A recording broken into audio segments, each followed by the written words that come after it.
आप सभी का ह्यूमैनिटीज साइंस अर्थात मानविकी विज्ञान या मानवता का विज्ञान में स्वागत है। आज जो है हम लोग झारखंड का अध्ययन में झारखंड की नीतियाँ डिस्कस करेंगे। हम लोग जो है वो एक सीरीज चला रहे हैं। उस सीरीज में क्या है कि हम लोग झारखंड का अध्ययन कर रहे हैं, तो झारखंड का संपूर्ण अध्ययन कर रहे हैं और वो भी ऑब्जेक्टिव क्वेश्चंस के माध्यम से। और वो सारे प्रश्न जो है वो JSSC एवं JPSC के लिए महत्वपूर्ण है। तो आज हम लोग झारखंड की नीतियाँ देखेंगे। झारखंड की नीतियाँ में देखेंगे कि झारखंड की कौन कौन सी नीतियाँ हैं जो झारखंड के डेवलपमेंट में बहुत ही सहायक है। झारखंड के डेवलपमेंट या किसी भी राज्य का डेवलपमेंट हो या देश का डेवलपमेंट हो, तो वो डिपेंड करता है कि वहाँ पे इंफ्रास्ट्रक्चरल डेवलपमेंट किस प्रकार से है। अगर वहाँ पे जो है वो इंफ्रास्ट्रक्चरल डेवलपमेंट नहीं होगा, संस्थागत रूप से वहाँ पे वो सारी चीज़ें विकसित नहीं होंगी, तो वहाँ पे डेवलपमेंट नहीं हो पाएगा। अब खुद सोच के देखिए कि हम लोग एक ऐसे बाज़ार की कल्पना करेंगे जहाँ पे रोड अच्छा से नहीं बना हो, वहाँ पे संचार व्यवस्था अच्छा नहीं हो, परिवहन व्यवस्था अच्छा नहीं हो, वहाँ का जो बाकी एक्सटेंशन सर्विस होता है, मतलब जो बाकी जैसे यहाँ पे क्या होना है, मार्केटिंग कहाँ पे होगा, उसके डिस्ट्रीब्यूटर कैसे हैं, तो वो सब चीज़ अगर नहीं होगा तो उस जगह का डेवलपमेंट एकदम ही मुश्किल लगता है। बैंकिंग फैसिलिटी वहाँ पे डेवलप नहीं रहेंगी। तो हम लोग आज के वीडियोस में जो है वो वही सारे देखेंगे कि झारखंड की कौन कौन सी नीतियाँ हैं जो यहाँ की औद्योगिक नीति को मतलब प्रभावित करती हैं, और औद्योगिक नीतियाँ जो है वो किस प्रकार से उद्योग की आधारभूत संरचना या उद्योग का विकास में सहायक होती है। हम लोग देखेंगे ये भी कि मतलब यहाँ पे कम्युनिकेशन सिस्टम जो है वो किस प्रकार से डेवलप है, यहाँ पे कम्युनिकेशन उतने अच्छा से हो पाता है कि नहीं है, ट्रांसपोर्टेशन किस तरीके से हो पाता है, यहाँ के रोड किस प्रकार से डेवलप हैं। तो ये सारी चीज़ को जो डिस्कस है आज हम लोग करेंगे। तो चलिए स्टार्ट करते हैं झारखंड की नीतियाँ प्रश्नों के साथ। तो पहला प्रश्न है कि स्वर्णिम चतुष्कोणीय महापथ परियोजना, स्वर्णिम चतुष्कोणीय महापथ परियोजना झारखंड राज्य के किस जिले से होकर गुजरेगी? तो झारखंड राज्य के धनबाद, बोकारो एवं गिरिडीह जिले से होकर गुजरेगी। कौन सी योजना? तो स्वर्णिम चतुष्कोणीय महापथ परियोजना जो है वो झारखंड के धनबाद, बोकारो एवं गिरिडीह जिले से होकर के गुजरेगी। झारखंड के कितने जिले से होकर स्वर्णिम चतुष्कोणीय महापथ परियोजना गुजरती है? तो इसका उत्तर है 4। तो झारखंड के 4 जिलों से जो है वो स्वर्णिम चतुष्कोणीय महापथ परियोजना जो है वो गुजरती है। भारत सरकार का पूर्वी डेडिकेटेड फ्रेट कॉरिडोर झारखंड के अतिरिक्त किस राज्य को जोड़ता है? तो झारखंड के अतिरिक्त जो है वो बिहार, उत्तर प्रदेश और हरियाणा को जोड़ता है। तो बिहार, उत्तर प्रदेश और हरियाणा को जो है वो भारत सरकार का पूर्वी डेडिकेटेड फ्रेट कॉरिडोर जो है वो जोड़ता है। अगला प्रश्न है कि नई सूक्ष्म, लघु एवं मध्यम इकाइयों और गैर सूक्ष्म, लघु एवं मध्यम इकाइयों को सार्वजनिक वित्तीय संस्थाओं से लिए गए कुल ऋण पर समय से भुगतान करने पर प्रतिवर्ष कितने प्रतिशत की ब्याज सहायकी प्रदान की जाएगी? तो इसका उत्तर जो है वो 5 है। 5% का जो 5% की ब्याज जो है वो सहायक तौर पर प्रदान की जाएगी। तो देखिए, सूक्ष्म, लघु एवं मध्यम, जिसको MSME भी कहते हैं हम लोग, और गैर सूक्ष्म, लघु एवं मध्यम इकाई को जो है वो सार्वजनिक वित्तीय संस्थाओं से। सार्वजनिक वित्तीय संस्थाओं का मतलब क्या होता है कि जो बैंकिंग सिस्टम है या जो मतलब कहने का मतलब सरकारी बैंकिंग सिस्टम है, जहाँ से मतलब लोन प्रोवाइड करवाना रहता है, जो RBI के रेगुलेशंस के अंडर में आते हैं, उनको जो है वहाँ से कुल ऋण पर समय से भुगतान करने पर 5% की ब्याज की सहायकी प्रदान की जाएगी, जो सरकार अपने तरफ से पे करेगी। झारखंड राज्य के गठन के बाद प्रथम औद्योगिक नीति की घोषणा कब हुई थी? तो झारखंड राज्य के गठन के बाद प्रथम औद्योगिक नीति की घोषणा जो है वो 2001 ईस्वी में हुई थी। तो कब हुई थी? तो 2001 ईस्वी को जो है वो झारखंड के गठन के बाद जो है वो प्रथम औद्योगिक नीति की घोषणा हुई थी। झारखंड की प्रथम औद्योगिक नीति के तहत कहाँ तसर रेशम पार्क, ठीक है ना, क्या नाम है, तसर रेशम पार्क स्थापित करने का प्रावधान है? तो तसर रेशम पार्क स्थापित करने का प्रावधान जो है वो गोड्डा में है। कहाँ पर है? तो गोड्डा में है। झारखंड की प्रथम औद्योगिक नीति के तहत कहाँ प्लास्टिक पार्क स्थापित करने का प्रावधान था? तो प्लास्टिक पार्क स्थापित करने का प्रावधान कहाँ पर था? तो कोडरमा में जो है वो प्लास्टिक पार्क जो है वो बनाने की प्रावधान जो है वो कोडरमा में था। प्रथम औद्योगिक नीति के तहत कहाँ निर्यात प्रोत्साहन प्रौद्योगिक पार्क स्थापित करने का प्रावधान था? तो जो है वो धनबाद में जो है वो निर्यात प्रोत्साहन औद्योगिक पार्क, मतलब जहाँ से निर्यात को प्रोत्साहित किया जा सके, वो पहला प्रावधान था प्रथम औद्योगिक नीति के तहत। झारक्राफ्ट का गठन कब हुआ था? तो प्रश्न है कि झारक्राफ्ट का गठन कब हुआ था? तो 2006 ईस्वी को हुआ था। झारक्राफ्ट का गठन कब हुआ था? तो 2006 ईस्वी को था। झारखंड की द्वितीय औद्योगिक नीति की घोषणा कब हुई थी? तो द्वितीय औद्योगिक नीति की घोषणा जो है वो 2012 ईस्वी में हुई थी। तो प्रथम औद्योगिक नीति जो है वो 2001 ईस्वी में बनी थी और द्वितीय औद्योगिक नीति जो है वो 2012 ईस्वी में बनी थी। द्वितीय औद्योगिक नीति के तहत औद्योगिक गलियारा प्रस्तावित था जो है पतरातू, रांची और, ठीक है, तो पतरातू, रांची और रामगढ़। तो द्वितीय औद्योगिक नीति के तहत जो है औद्योगिक गलियारा जो प्रस्तावित था वो था हजारीबाग, रामगढ़, पतरातू, रांची और रामगढ़। तो पतरातू, रांची और रामगढ़ जो है वो द्वितीय औद्योगिक गलियारा था, ठीक है ना, औद्योगिक गलियारा। द्वितीय औद्योगिक नीति के तहत किस स्तर पर भूमि बैंक के निर्माण का लक्ष्य रखा गया था, ठीक है। तो भूमि बैंक जो है उसके लिए जो है वो किस स्तर पर रखा गया था, तो जिला स्तर पर रखा गया था कि भूमि बैंक का निर्माण किया जाएगा। भूमि बैंक के तहत सरकारी भूमि का हस्तांतरण कितने वर्ष हेतु पट्टे पर दिए जाना था, ठीक है ना। तो भूमि बैंक के तहत जो है वो 30 वर्षों तक, है ना। तो भूमि बैंक के तहत सरकारी भूमि का हस्तांतरण 30 वर्षों हेतु पट्टे पर दिए जाना था। द्वितीय औद्योगिक नीति के तहत भूमि अधिग्रहण में कितना प्रतिशत सूक्ष्म तथा लघु उद्योगों के लिए आरक्षित था। तो पूछा जा रहा है कि द्वितीय औद्योगिक नीति के तहत भूमि अधिग्रहण में कितना प्रतिशत सूक्ष्म तथा लघु उद्योगों के लिए आरक्षित था। तो 40% भूमि जो है वो औद्योगिक के लिए रखा गया था, है ना। द्वितीय औद्योगिक नीति के तहत विदेशी प्रत्यक्ष निवेश बढ़ाने के लिए राज्य सरकार द्वारा एनआरआई सेल की स्थापना रांची के अतिरिक्त कहाँ स्थापित करने का प्रस्ताव था, है ना।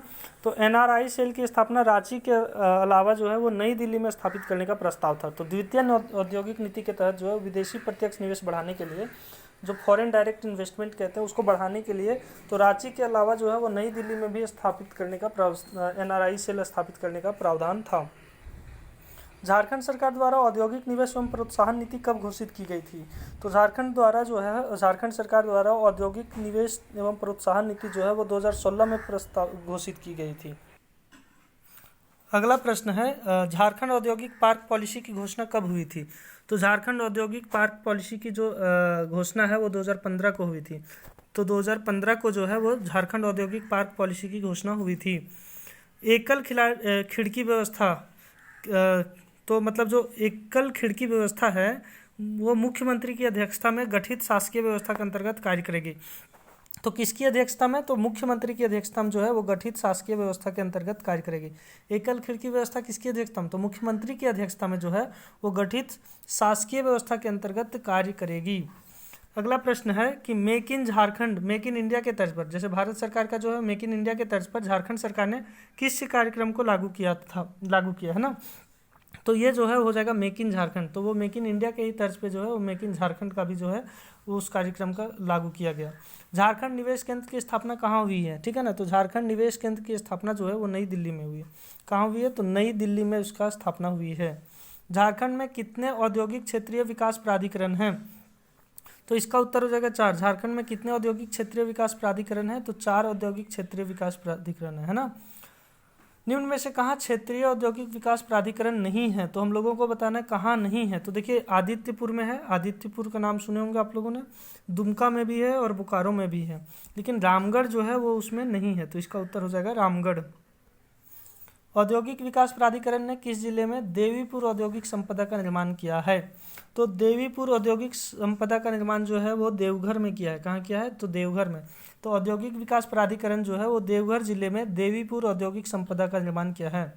औद्योगिक पार्क नीति 2015 के तहत सामान्य औद्योगिक पार्कों की परियोजना हेतु 50% एवं कितने करोड़ तक की सहायता और छूट सार्वजनिक एवं निजी क्षेत्रों को सरकार द्वारा दी जाएगी। तो ये प्रश्न है कितने करोड़ तक, तो 10 करोड़ तक, है ना।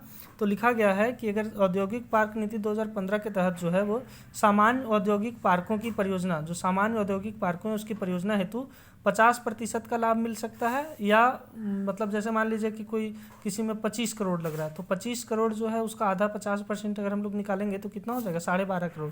नहीं, तो इसीलिए मैक्सिमम लिमिट भी सेट किया गया है कि 10 करोड़ तक या 50% तक। तो उसमें से जो बात लागू होगा उसकी छूट जो है सार्वजनिक एवं निजी क्षेत्र को सरकार द्वारा दी जाएगी। तो चाहे वो सार्वजनिक क्षेत्र हो चाहे वो निजी क्षेत्र हो, तो औद्योगिक पार्क नीति 2015 के तहत जो है वो सामान्य औद्योगिक पार्कों की परियोजना हेतु 50% या 10 करोड़ तक की सहायता और छूट जो है वो प्रदान की जाएगी। बृहद खाद पार्क कहाँ स्थापित किया गया है, तो बृहद खाद पार्क जो है वो रांची में स्थापित किया गया है। कहाँ स्थापित किया गया है, तो रांची में स्थापित किया गया है। कब कोयला मंत्रालय, रेलवे मंत्रालय तथा झारखंड सरकार के बीच कोयला क्षेत्रों के बीच संपर्क के लिए स्पेशल पर्पस व्हीकल, जिसको SPV कहते हैं, स्पेशल पर्पस व्हीकल समझौता ज्ञापन MOU अर्थात मेमोरेंडम ऑफ अंडरस्टैंडिंग किया गया है।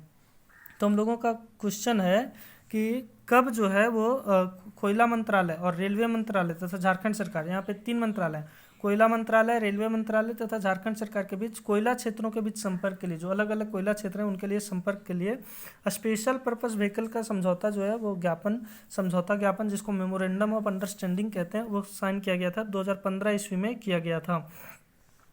अगला प्रश्न है कि झारखंड के किस शहर में इंटरनल कंटेनर डिपो, ठीक है ना, तो इंटरनल कंटेनर डिपो विकसित किया जा रहा है। तो इंटरनल कंटेनर डिपो जो है वो झारखंड के जमशेदपुर में विकसित किया जा रहा है। इंटरनल कंटेनर डिपो झारखंड के जमशेदपुर में विकसित किया जा रहा है। इंडस्ट्रियल इंफ्रास्ट्रक्चर डेवलपमेंट कॉरपोरेशन तथा GAIL गेल है ना के बीच जमशेदपुर और किस शहर में गैस वितरण कार्य हेतु समझौता हुआ है, तो इसका उत्तर हो जाएगा रांची, ठीक है। तो जमशेदपुर और रांची के बीच में गैस वितरण कार्य हेतु समझौता हुआ है। तो कहाँ तो इंडस्ट्रियल इंफ्रास्ट्रक्चर डेवलपमेंट कॉरपोरेशन तथा गेल के बीच में जो है वो जमशेदपुर और रांची शहर में गैस वितरण कार्य हेतु समझौता हुआ है।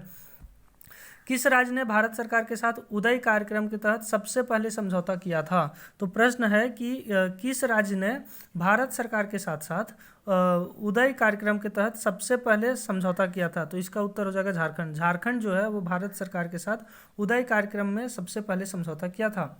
उदय कार्यक्रम के तहत झारखंड में कब तक 100% विद्युतीकरण का लक्ष्य निर्धारित किया गया था?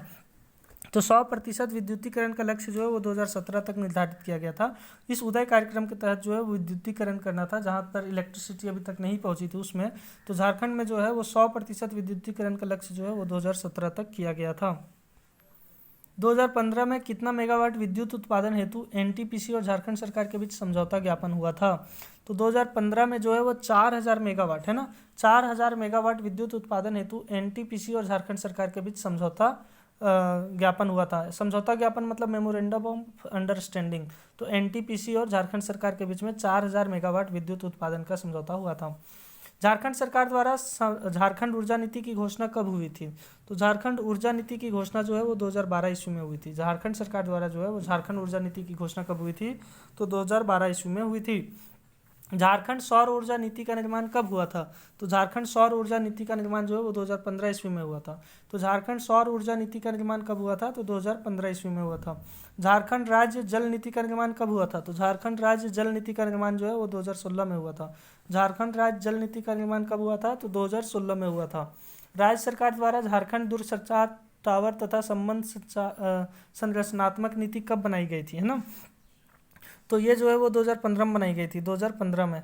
तो प्रश्न है कि राज्य सरकार द्वारा झारखंड दूरसंचार टावर तथा संबंध संरचनात्मक नीति कब बनाई गई थी? तो 2015 में।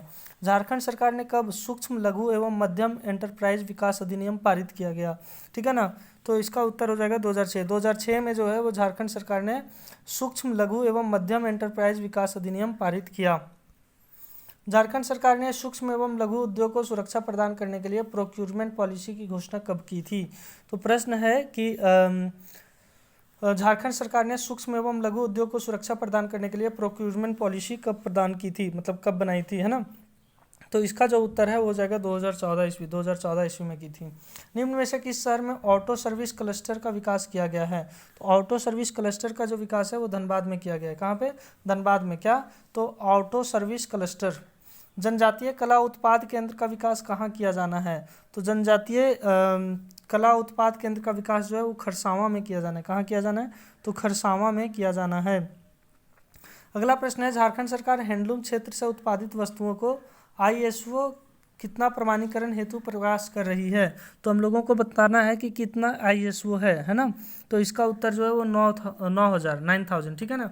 तो ISO 9000 प्रमाणीकरण हेतु प्रयास कर रही है। तो झारखंड सरकार हैंडलूम क्षेत्र से उत्पादित वस्तुओं को ISO 9000 है ना प्रमाणीकरण हेतु प्रयास कर रही है। मतलब झारखंड जो है भारत में तसर रेशम के उत्पादन में कौन सा स्थान रखता है? तो झारखंड जो है भारत में तसर रेशम के उत्पादन में प्रथम स्थान रखता है। तो तसर रेशम के उत्पादन में जो झारखंड का भारत में प्रथम स्थान है। झारखंड रेशम तकनीकी विकास संस्थान कहाँ पर स्थित है? तो चाईबासा में स्थित है। कहाँ पे? चाईबासा में। झारखंड रेशम तकनीकी विकास संस्थान कहाँ पर स्थित है? तो चाईबासा में स्थित है। निम्न में से किस स्रोत द्वारा झारखंड रेशम उद्योग को वित्त प्रदान किया जा रहा है?